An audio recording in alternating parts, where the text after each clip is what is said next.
एक बार फिर से सबको देख लो। यहाँ पे buffer solution, it is the solution which resists change of pH on adding the small amount of acid or base. Okay, ability of such solution is known as buffer action. Okay, known as buffer action. And pH of neutral buffer is 7, pH of acidic buffer is less than 7, and pH of basic buffer is what, more than 7. Okay, तो इसको note कर लिया सबने? Note कर लिया कि नहीं? कर लिया सर। चलो, अब इसके बाद हम लोग बफर सॉल्यूशन पे नेक्स्ट आते हैं।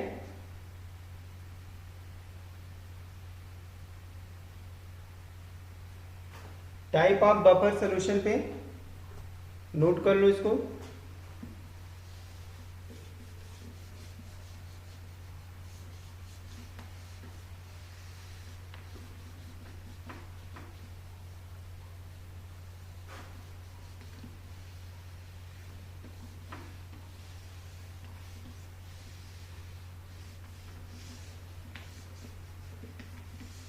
चलो, अब इसके बाद हम लोग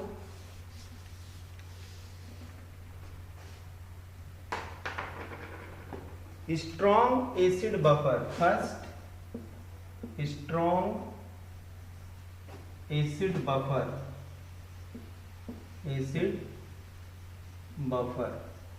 जैसा नाम सजेस्ट कर रहा है, strong acid buffer means it is made up of strong acid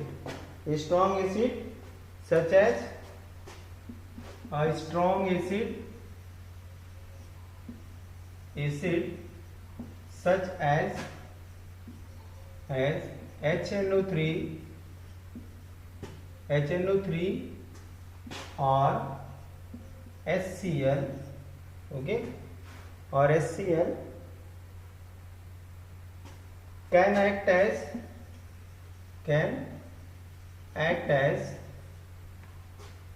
acidic buffer,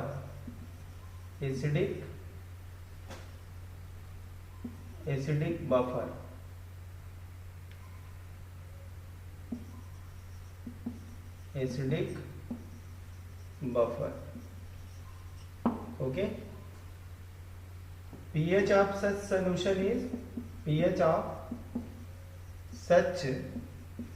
solution is less than 7.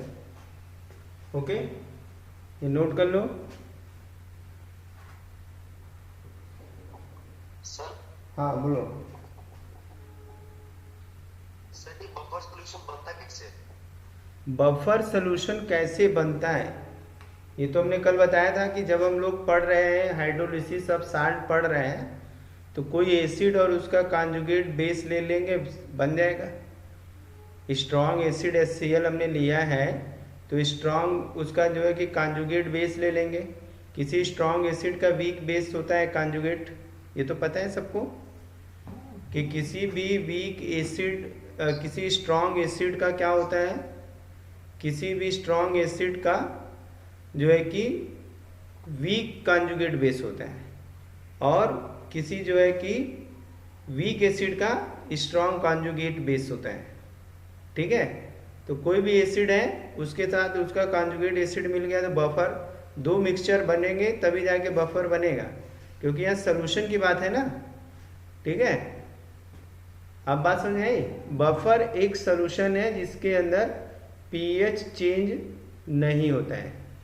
ठीक है, एसिड डालें या बेस डालें, और ये सोल्यूशन हम बनाएंगे कैसे, मिक्सचर होगा स्ट्रॉन्ग एसिड और कॉन्जुगेट बेस का। ठीक है, और कुछ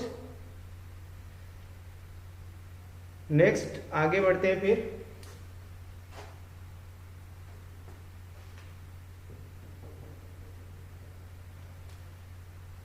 यहाँ पे ये स्ट्रॉन्ग एसिड है, it ionises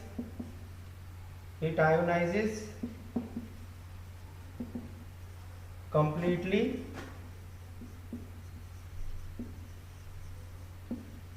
in solution and their hydrogen ion concentration is high। ठीक है, ये स्ट्रॉन्ग इसलिए है, कंप्लीट आयोनाइजेशन होता है। स्ट्रॉन्ग इसलिए है कि इसका कंप्लीट आयोनाइजेशन होता है, और कंप्लीट आयोनाइजेशन होने की वजह से यहाँ पे हाइड्रोजन आयन कंसंट्रेशन जो होता है बहुत ज़्यादा होता है। ठीक है, नेक्स्ट अब हम आते हैं इसके बाद कैसे ये सॉल्यूशन बना। सॉल्यूशन के बाद क्या लिखा है? कंप्लीटली इन सॉल्यूशन है, completely in solution and their H plus concentration is high, their H plus concentration is high। Okay, अब ये कैसे बना हुआ है इसको हम देख लेते हैं। इरेज करें इसको, सबने नोट कर लिया, स्क्रीनशॉट ले लो। ठीक है,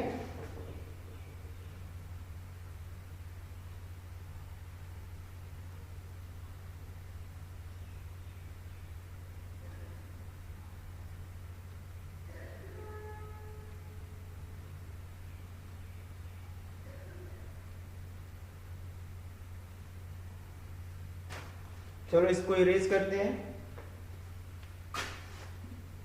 इतना समझ गए कि स्ट्रॉन्ग एसिड में जो है HNO3 और HCl as a acidic buffer work कर सकते हैं। ठीक है, क्योंकि इनके सोल्यूशन में अगर हम एसिड ऐड करेंगे तो इनके पीएच में बहुत ज़्यादा चेंज नहीं होने वाला है, निग्लिजिबल चेंज होता है।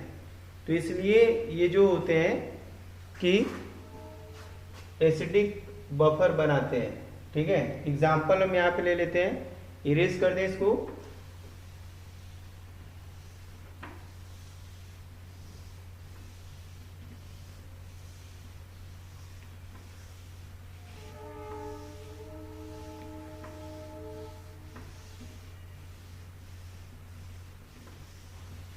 चलिए,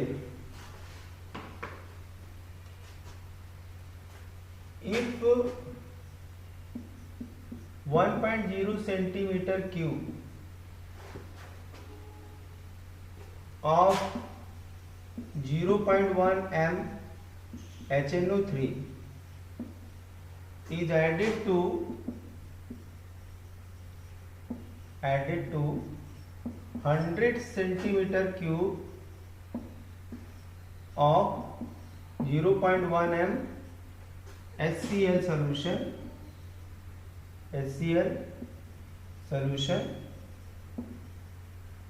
then its pH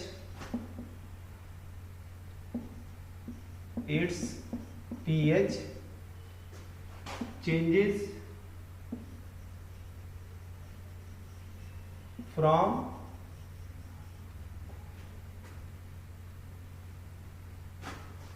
2 to 1.96, which is a negligible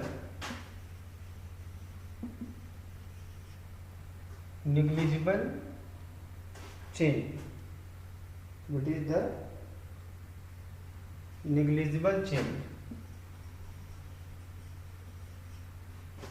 So HCl act as acidic buffer,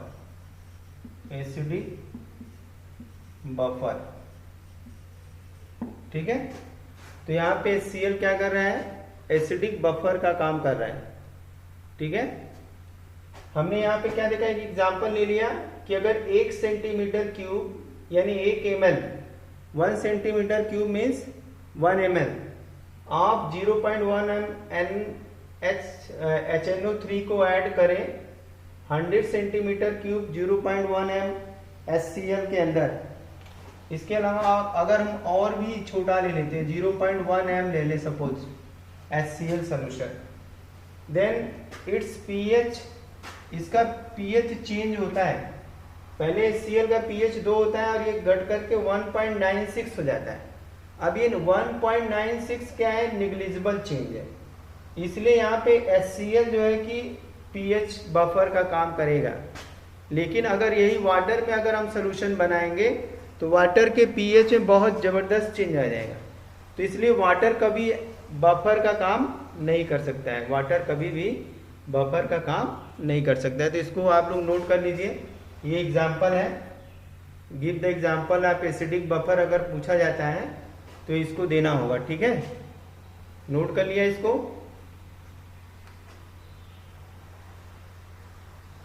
एक चीज यहाँ पे नोट पॉइंट लिख लेना, यहाँ पे लिख लेना है note point, pure water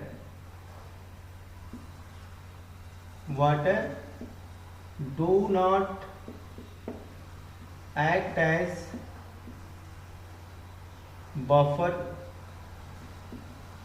okay, buffer solution का काम नहीं करता है, क्योंकि इसके pH में बहुत जबरदस्त चेंज आ जाते हैं।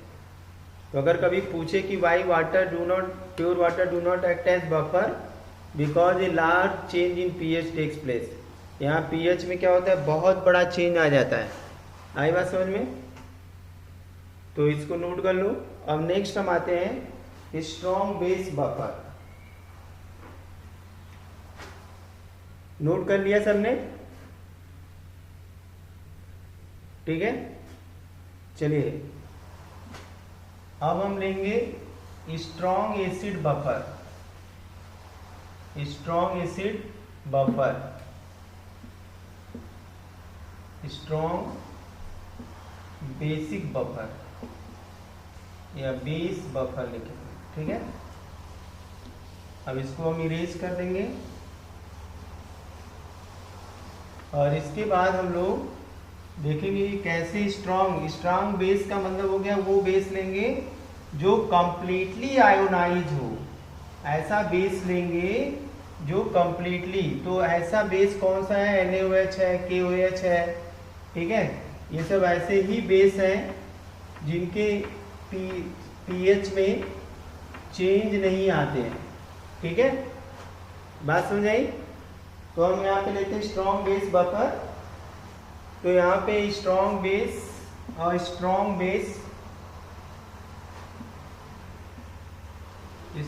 Base like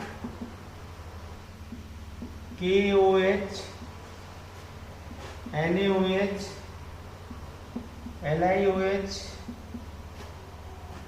etc. act as strong base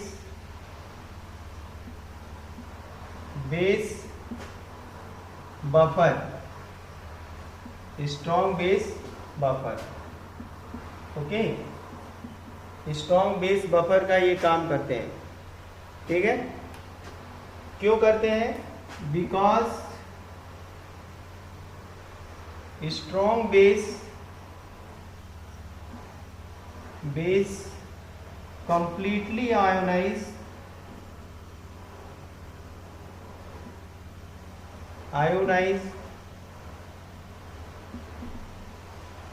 in solution,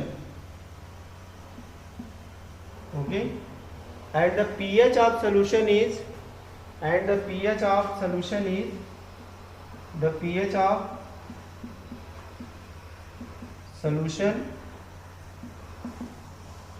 solution is more than 7, pH of solution is more than 7, ठीक है।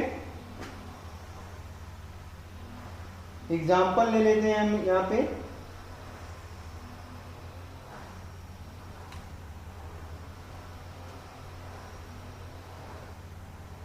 चलो नोट कर लिया सबने?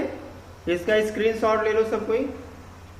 स्क्रीनशॉट लेने के बाद हम नेक्स्ट इसका एग्जाम्पल देखेंगे कि अगर इसके सोल्यूशन में हम इसके सोल्यूशन में अगर हम डालते हैं, क्या इसके अंदर एसिड डालते हैं तो pH पे क्या इफेक्ट पड़ता है, ठीक है।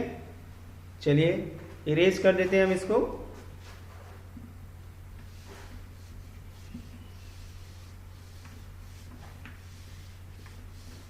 चलो नेक्स्ट, अब इसके बाद हमारा एग्जांपल है कि अगर 1 सेंटीमीटर क्यूब 0.1 MHCl ऐड करें। Example, if we add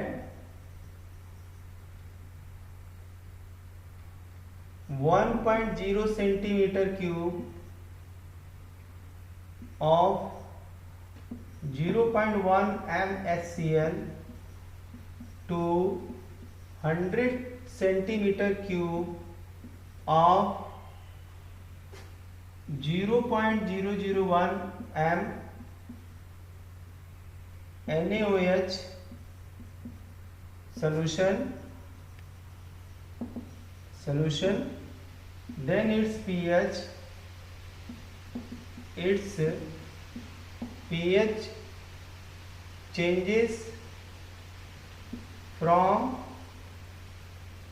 12 to 11.96, which is a negligible change.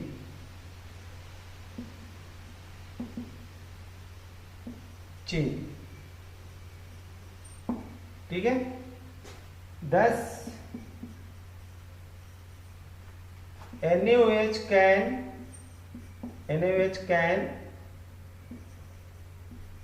act as a strong base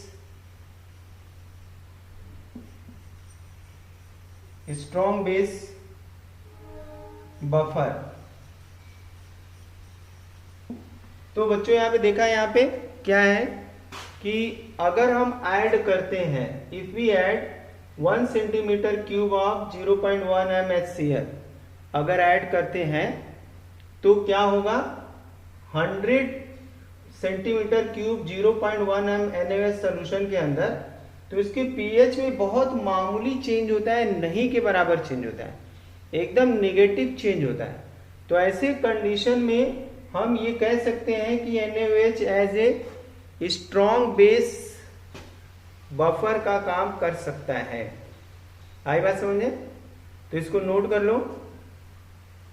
हमें बफर सॉल्यूशन का एक्शन यही देखना है कि उसके पीएच में नेग्लिजिबल चेंज हो, नहीं के बराबर चेंज हो, अगर हम एसिड बेस कुछ भी डालें तो।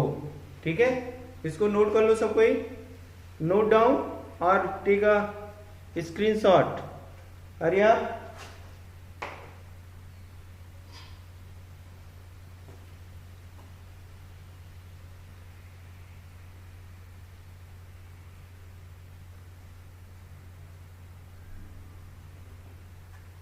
Have you noted?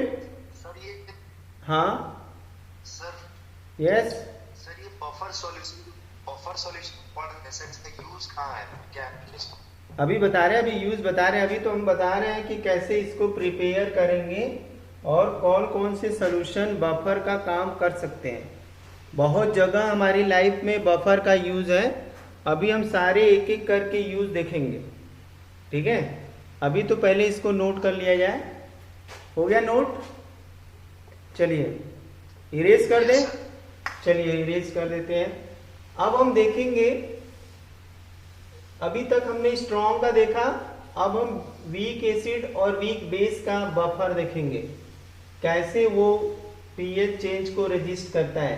यहाँ तो क्लियर हो गया कि स्ट्रॉन्ग अगर एसिड है, स्ट्रॉन्ग बेस है जिसका कंप्लीट आयोनाइजेशन हो रहा है, तो उसमें अगर थोड़ा सा एसिड या बेस अगर डालते हैं तो उसके पीएच में हमने देखा कि कोई ज़्यादा चेंज नहीं होता है, निग्लिजिबल चेंज होता है।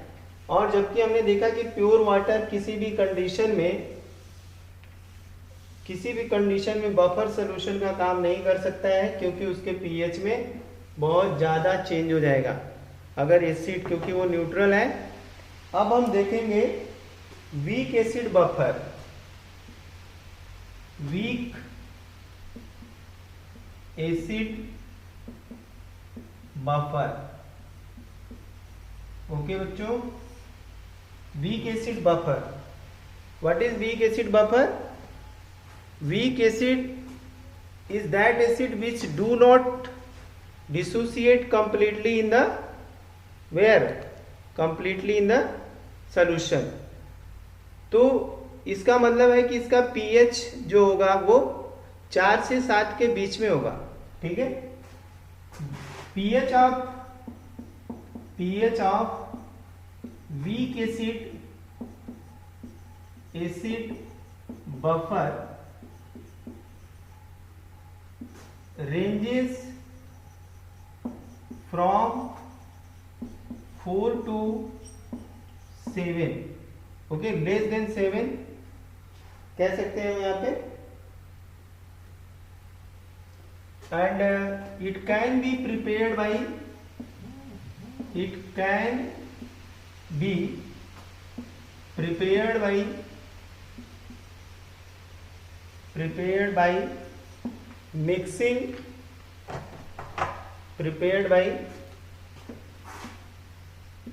Mixing weak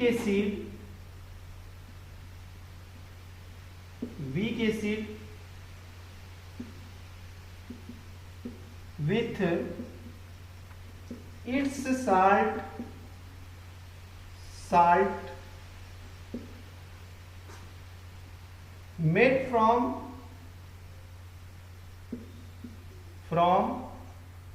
strong base। Example यहां पे हम लेते हैं CH3COOH, acetic acid is weak acid, and CH3COO Na is the salt of this acid और किससे बना है? Strong base. NaOH से Na यहाँ पे आया है, NaOH से Na यहाँ पे आया है, ये क्लियर होना चाहिए। NaOH से Na यहाँ पे आया हुआ है।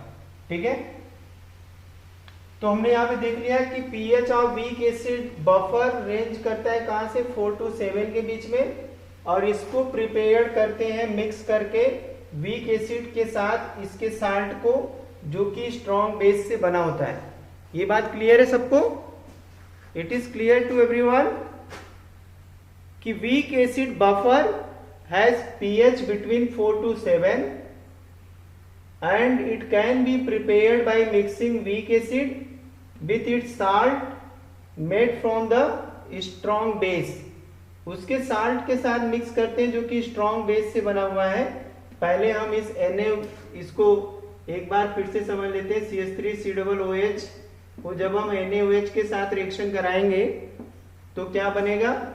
CH3COONA बन जाएगा। ठीक है, तो ये स्ट्रॉन्ग बेस से बना हुआ साल्ट है, इस चीज को याद रखना है। तो अब यहाँ पे क्यों चेंज नहीं होता है?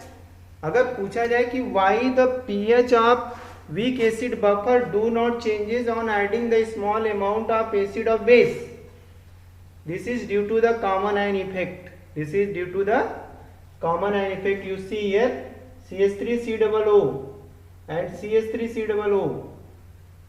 नंबर एक तो इनकम्प्लीट आयनाइजेशन हो रहा है, और दूसरी बात ये हो रहा है कि यहाँ पे कॉमन आयन इफेक्ट के कारण जो है आयनाइजेशन कंप्लीट नहीं हो पा रहा है, इसलिए पीएच में ज्यादा चेंज नहीं हो पा रहा है। इसलिए यहाँ पे ये सॉल्यूशन किसका काम कर रहा है? वीक एसिड बफर का, वीक एसिड बफर का। तो ये बात सबको क्लियर हो गई, समझ आ गई? एक बार फिर से देखो, वीक एसिड बफर किसका बना होता है?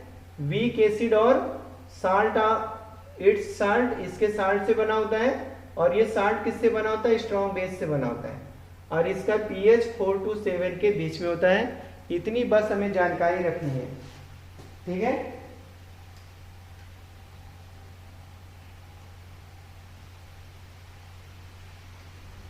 नोट कर लिया सबने? इसको फटाफट नोट कर लो।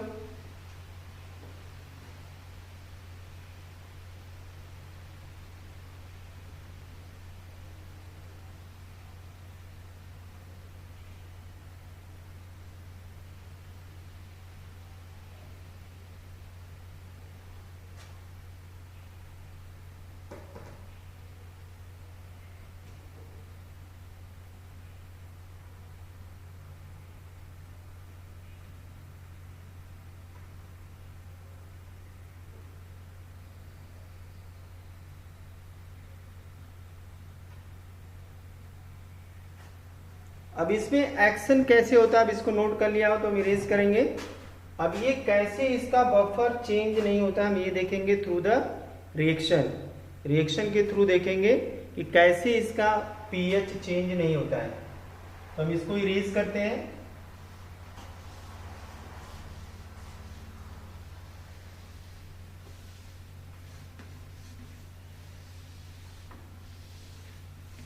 एक बार पूरी तरह से इसको फिर लास्ट में हम एनालाइज जरूर करेंगे ताकि चीजें अच्छे से समझ में आए।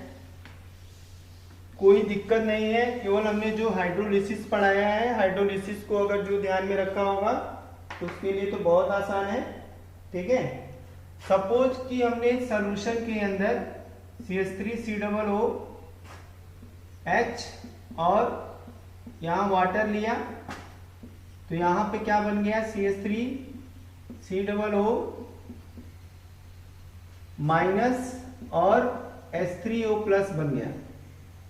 ठीक है, अब अगर ये जो है कि एसिड है, ये क्या है, एसिड है, तो ये इसका कॉन्जुगेट बेस हो गया, कॉन्जुगेट बेस हो गया। ये सब चीजें हम लोग पीछे पढ़ चुके हैं तो कोई प्रॉब्लम नहीं होगा। इसी तरह से CH3CONA उसी सोल्यूशन के अंदर टूटेगा, कहाँ पे, कैसे, CH3COO माइनस में और प्लस Na प्लस में। ठीक है, अब यहाँ पे हम कॉमन आयन इफेक्ट देख रहे हैं। कॉमन आयन इफेक्ट में हमने क्या बताया था, when two similar ions are present in the solution then the dissociation of weak acid or weak base become slow down। उनका डिसोसिएशन एकदम स्लो डाउन हो जाता है, डिसोसिएशन होता ही नहीं है। ठीक है, तो यहाँ पे हमने देखा CH3COOH एसिड से आया था और CH3COONA से CH3COONA आया, तो यहाँ पे क्या हो गया, ये यहाँ पे कॉमन आयन हो गया। फर्दर क्या होगा, ये यहाँ से जुड़ करके वापस यही बना लेगा। नेक्स्ट यहाँ पे अगर हम अगले स्टेप में देखेंगे तो क्या होगा, यहाँ पे ये CH3COO माइनस CH3O क्या होगा, आपस में जुड़ करके CH3COOH बना देगा और H2O बन जाएगा। ठीक है, ये रिएक्शन वापस चलने लगेगा। क्यों चलने लगेगा, क्योंकि कॉमन आयन इफेक्ट के कारण इसका डिसोसिएशन रुक जाएगा। तो सॉल्यूशन के अंदर एसिड पड़ा हुआ है, सॉल्यूशन के अंदर क्या है, एसिड पड़ा हुआ है, उसी तरह से उसमें कोई चेंज नहीं हो रहा है। ठीक है, नेक्स्ट स्टेप में क्या होगा, हम देखेंगे कि सॉल्यूशन के अंदर जो हमारा ये जो साल्ट बना है कहाँ से आया था, NaOH, यानी सॉल्यूशन के अंदर NaOH पड़ा, NaOH में से OH माइनस पड़ा हुआ है, NaOH में से OH माइनस पड़ा हुआ है। तो क्या हो जाएगा, यहाँ पे हो जाएगा 2H2O बन जाएगा, 2H2O। ये OH कहाँ से आया, फ्रॉम NaOH, और ये कहाँ से आया, फ्रॉम वीक एसिड। ठीक है, तो वीक एसिड का हाइड्रोनियम आयन वाटर इसके साथ मिलकर के न्यूट्रल हो जा रहा है, तो सॉल्यूशन के अंदर क्या बच रहा है, एसिड। इसी कारण से जो है कि पीएच सॉल्यूशन का चेंज नहीं हो रहा है। This is the reason why, this is the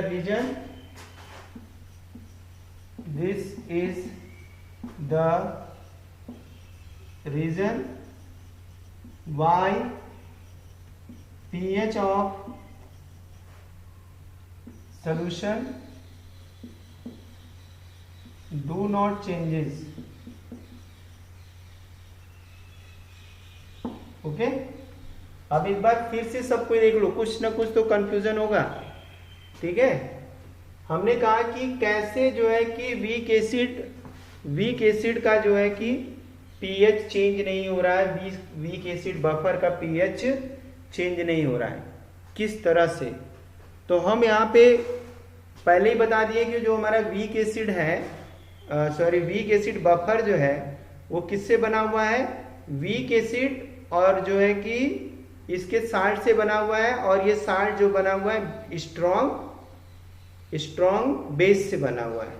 तो अब यहाँ पे क्या होगा कि जो हमारा एसिड है वो वाटर सोल्यूशन के अंदर आयोनाइज होगा तो कॉन्जुगेट बेस बनाएगा और CH3OH बनाएगा। उधर जो हमारा साल्ट है जो कि स्ट्रॉन्ग बेस से बना हुआ है वो भी आयोनाइज हो जाएगा। अब हम सोल्यूशन में देखेंगे कि एसीटेट आयन बार बार दिखाई दे रहे हैं, 2 हो गए। तो जब भी कॉमन आयन इफेक्ट में हम लोगों ने पढ़ा था कि क्या कॉमन आयन इफेक्ट में हमने देखा था कि जब कॉमन आयन आ जाते हैं तो एक पर्टिकुलर एसिड या बेस का जो आयनाइजेशन है वो रुक जाता है। अब इसका मतलब ये आयनाइज नहीं होगा और सोल्यूशन के अंदर इसका कंसंट्रेशन बढ़ जाएगा और उसका पीएच कोई चेंज नहीं हुआ, ठीक है, स्ट्रॉन्ग बेस के प्रेजेंस होने पे भी। हमने यहाँ पे क्या देखा, इसको डिसोसिएट किया, ये बना, इसको डिसोसिएट ये किया, ये दोनों कॉमन आयन आ गए। इन दोनों कॉमन आयन के कारण इसका डिसोसिएशन रुक गया। अब सोल्यूशन के अंदर वापस हम देख रहे हैं जैसे इसका कंसंट्रेशन बढ़ेगा तो रिएक्शन वापस जाने लगेगा और ये वापस ये बनने लगेगा और सोल्यूशन के अंदर जो स्ट्रॉन्ग बेस से OH था वो इस हाइड्रोनियम आयन के साथ रिएक्शन करके H2O बना देगा। तो पूरा सोल्यूशन हमारा एक तरह से ये न्यूट्रल हो जाएगा, यहाँ से बेस का इफेक्ट खत्म हो जाएगा और सोल्यूशन हमारा एसिडिक बना रहेगा। ठीक है, आई बात समझे। हमने यहाँ जो वीक एसिड बफर बनाया किसको मिलाया था इसके अंदर पीएच चेंज करने के लिए, हमने NaOH मिलाया था स्ट्रॉन्ग बेस को, ठीक है। लेकिन पीएच पे इफेक्ट क्यों नहीं पड़ा, क्योंकि यहाँ पे जो है कि जो बेस का OH था वो हाइड्रोनियम आयन के साथ रिएक्शन करके वाटर बना लिया, न्यूट्रल बना लिया, तो एसिड बचा रह गया। ये हमारा CH3COOH सोल्यूशन के अंदर बचा रह गया, तो इस वजह से क्या हो गया, बेसिक एसिडिक बफर बन के तैयार हो गया। आई बात समझ में। तो ये बात सबको समझ में आई है। हेलो हेलो,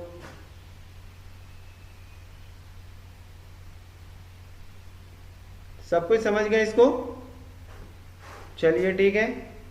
तो अब हम कल इसमें देखेंगे, एक थोड़ा सा बचा हुआ है हमारा weak acid weak base buffer, weak base buffer. अब इसमें हमें वही कॉन्सेप्ट लेके चलना है, ठीक है। हम एग्जाम्पल दे दे रहे हैं, कोशिश करना, ठीक है।